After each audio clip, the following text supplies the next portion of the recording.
శ్రీ గురు రాఘవేంద్రాయ నమ. మనము రాఘవేంద్ర స్వామి గురించి చెప్పుకుంటూ ఆయన చేసిన మహిమలు గురించి కూడా చెప్పుకుంటున్నాము. మరి యూట్యూబ్లో ఈ రాఘవేంద్ర స్వామి ఇది చెప్తున్నాము. సబ్స్క్రైబర్స్ లైక్ చేసి షేర్ చేసుకోండి. మరి చాలామంది డిలీట్ అయిపోతున్నారు, ఎందుకో నాకు అర్థం కాల. సాయిరామ్. ఇంకా కొన్ని మాత్రమే ఉన్నాయి ఆయన మహిమలు. మనము ఒక విషయాన్ని వివరించాలన్నా వినాలన్నా దాన్ని సంపూర్ణం చేసుకోవాలి కదా.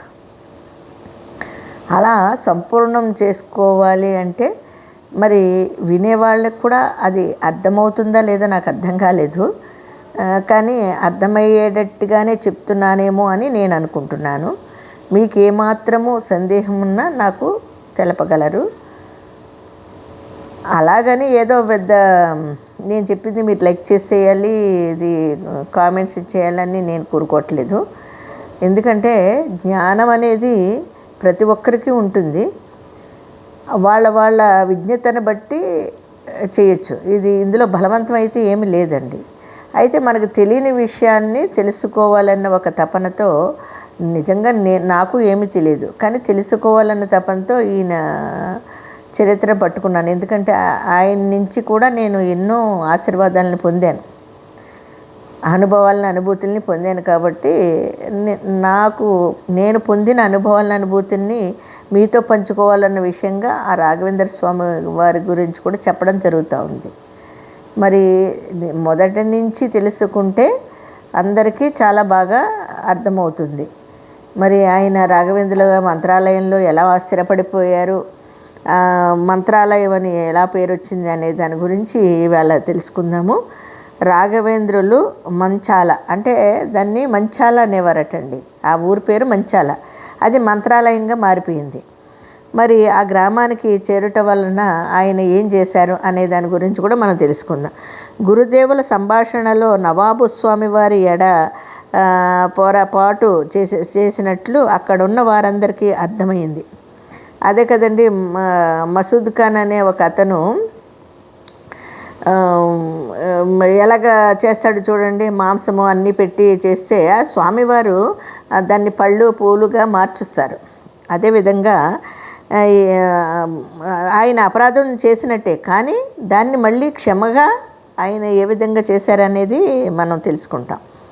అయితే ఏ విధమైన అపచారము చేసింది తెలియలేదు. దివాన్ను ఒక మారు రావలసినదిగా చెప్పి నవాబు వెళ్ళిపోయాడు. అదే వెంకన్న దివానుగా చేస్తున్నాడు కదండి అక్కడ ఒక రాజు దగ్గర, అతన్ని రావాలని చెప్పి ఇతను చెప్పేసి వెళ్ళిపోతాడట. మరునాడు దివాను వెంకన్న రాజదర్శనం గావించాడు. నవాబు దాపరికమును లేకుండా స్వామివారి ఎడల తాను జరిపి అపచారాన్నంతా వివరించాడు. నేను చాలా సిగ్గుపడ్డానయ్యా, నేను చాలా అవమానించినట్టుగా చేశాను, నాకు చాలా అవమానంగాను సిగ్గుగాను అనిపించింది అని చెప్పి అతని దగ్గర పశ్చాత్తాపడతాడండి. స్వామి అనుగ్రహము తనపై పూర్తిగా ఉన్నది అని తాను గట్టిగా నమ్మాలంటే తన నుంచి ఏదైనా స్వామివారు స్వీకరించాలని, అది నేను ఆయనకి ఇలా చేశాను కానీ స్వామివారి ఆశీర్వాదం అద్భుతంగా ఇంకా నా మీద, అంటే నన్ను మనస్ఫూర్తిగా దీవించారా లేదా అనేది నాకు డౌటు, కానీ ఆయనది ఇంకా నాకు మనస్పూర్వకంగా ఆయన ఆశీర్వాదం నాకు కావాలి అని వెంకన్నని రిక్వెస్ట్ చేసుకుంటాడండి రాజు. అయితే ఆ కానుకను వారు ఏది కోరితే దానిని తాను ఇవ్వడానికి సిద్ధంగా ఉన్నానని, అంటే నేను ఇచ్చిన దాన్ని ఆయన స్వీకరిస్తేనే మనస్పూర్వకంగా నేను ఆయన నన్ను ఆశీర్వదించినట్టు మనస్పూర్వకంగా అనుకుంటాను అని చెప్తాడనమాట.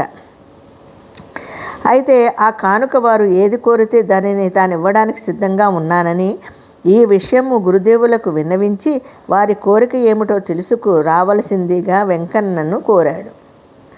అదే వెంకన్న దివాన్గా పనిచేస్తున్నాడండి అక్కడ, అతన్ని కోరాడు. మరి నవాబు మసూద్ ఖాన్ కోరికను రాఘవేంద్రుల గురుదేవులతో ప్రస్తావించి తమరు ఏ జాగీరు కోరినప్పటికీ ఇవ్వడానికి జవాబు సంసిద్ధముగా ఉన్నాడట. అంటే మీరు జాగీరు అంటే మీరు ఏది కోరితే అది అతను నవాబు ఇవ్వడానికి సిద్ధంగా ఉన్నాడట అని చెప్తాడండి రాఘవేంద్ర వారికి వెంకన్న. అప్పుడు చూడండి విన్నవించాడు వెంకన్న. శ్రీవారందుకొక చిరునవ్వు నవ్వారు. గురుదేవులు ఏం చేశారంటే ఒక నవ్వు నవ్వాడు ఆయన చెప్పిన దానికి.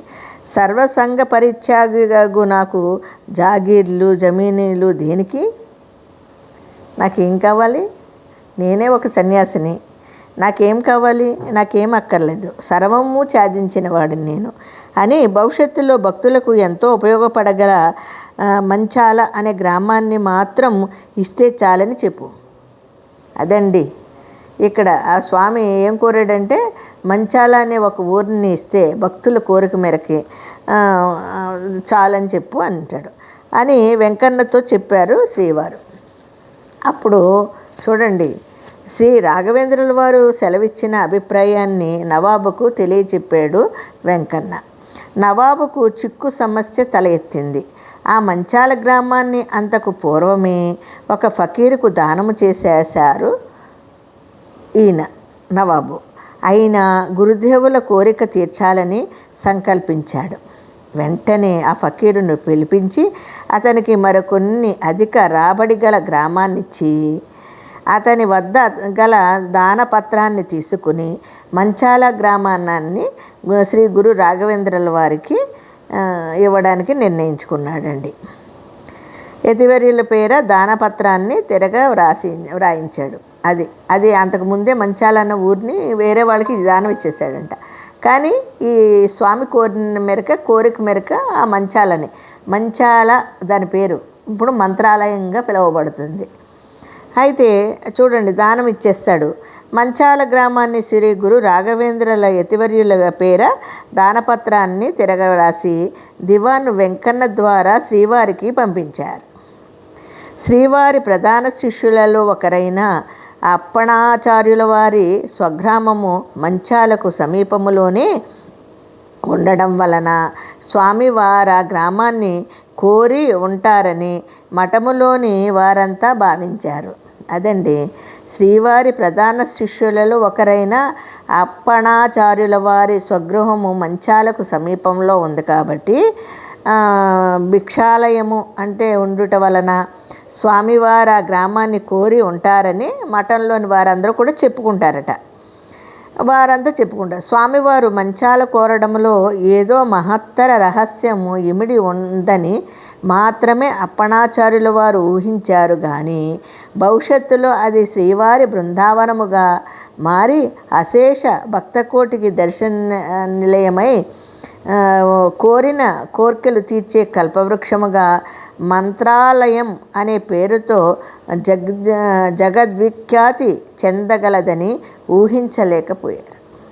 అదండి చూసారా, మనకు తెలీదు ఈ విషయాలన్నీ మనకు తెలియవు కదండి పూరాపరాలని. ఎందుకంటే మంత్రాలయం అంటే ఫేమస్. ఇప్పుడు నేనైతే ఆయన్ని మన బాబాగారు రాఘవేంద్ర స్వామిని చాలా బాగా నమ్ముతానండి. నేను ఇద్దరిలోని ఒకే తత్వం ఉంటుంది. ఈయన శరీరాన్ని విడిస్తే త్యాగం చేసి ఆయన శరీరం ఉండగానే సజీవంగా సమాధి అయ్యారండి. మరి ఎంత అద్భుతం అండి అసలు. కాబట్టి నేను ఆయన్ని బాగా విశ్వసిస్తాను.